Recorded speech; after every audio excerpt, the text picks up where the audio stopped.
sabda yang tertanam dalam hatimu, yang mampu menyelamatkan jiwamu.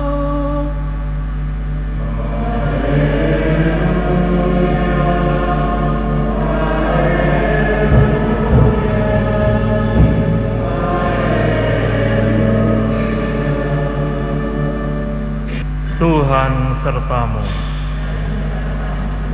Inilah Injil Yesus Kristus menurut Matius. Pada suatu hari, Yesus membentangkan suatu perumpamaan kepada orang banyak. Hal kerajaan surga itu seumpama orang yang menaburkan benih baik di ladangnya.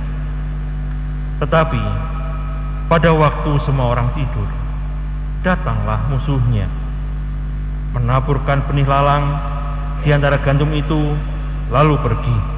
Ketika gandum tumbuh dan mulai berbulir, nampak jugalah lalang itu. Maka datanglah hamba-hamba Tuan ladang itu dan berkata kepadanya, "Tuan, bukankah benih baik yang Tuan taburkan di ladang Tuan? Dari manakah lalang itu?" Jawab Tuan itu, "Seorang musuh yang melakukannya." Lalu berkatalah para hamba itu, "Maukah Tuan supaya kami pergi mencabuti lalang itu?"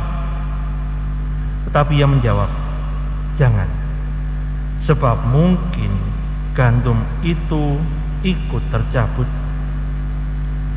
Pada waktu kalian mencabut lalangnya, biarkanlah keduanya tumbuh bersama sampai waktu menuai tiba. Pada waktu itu, aku akan berkata kepada para penuai, kumpulkanlah dahulu lalang itu dan ikatlah berberkas-berkas untuk dibakar. Kemudian kumpulkanlah gandumnya ke dalam lumbungku." Demikianlah Injil Tuhan. Terpujilah Kristus.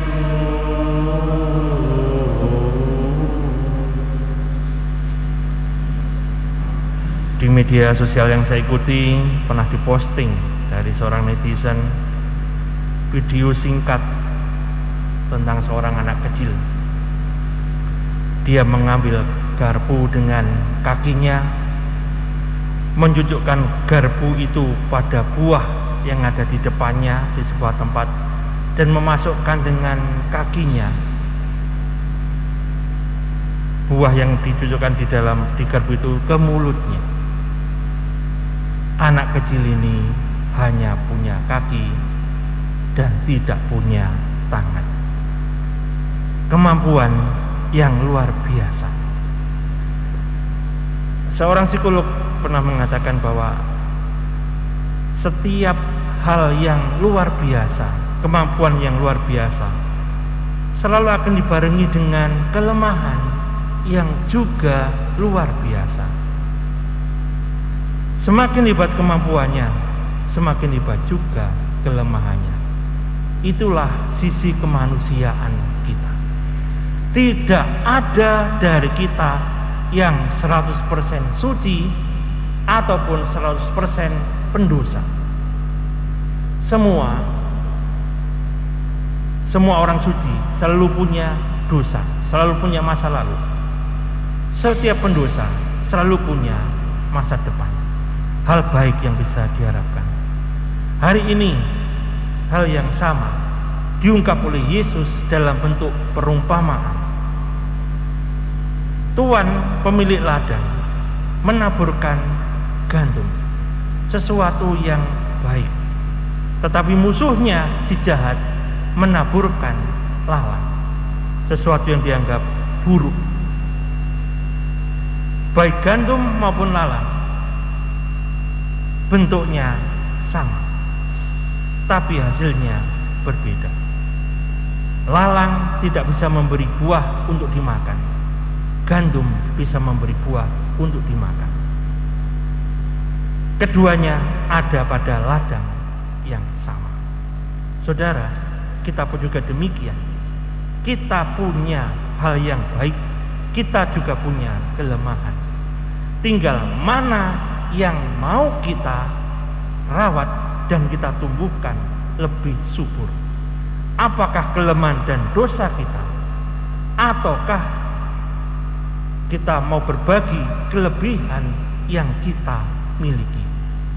Semoga kita bijaksana supaya kita lebih merawat hal yang baik, gandum yang tumbuh dalam diri kita, bukan hal yang jahat, ilalang yang ada dalam diri kita. Jangan sampai kita justru menjadi provokator kejahatan, tapi sebaliknya kita diundang untuk menjadi motivator-motivator kebaikan dan keutamaan. Semoga gandum yang ada dalam diri kita lebih subur daripada lalang yang ada dalam diri kita.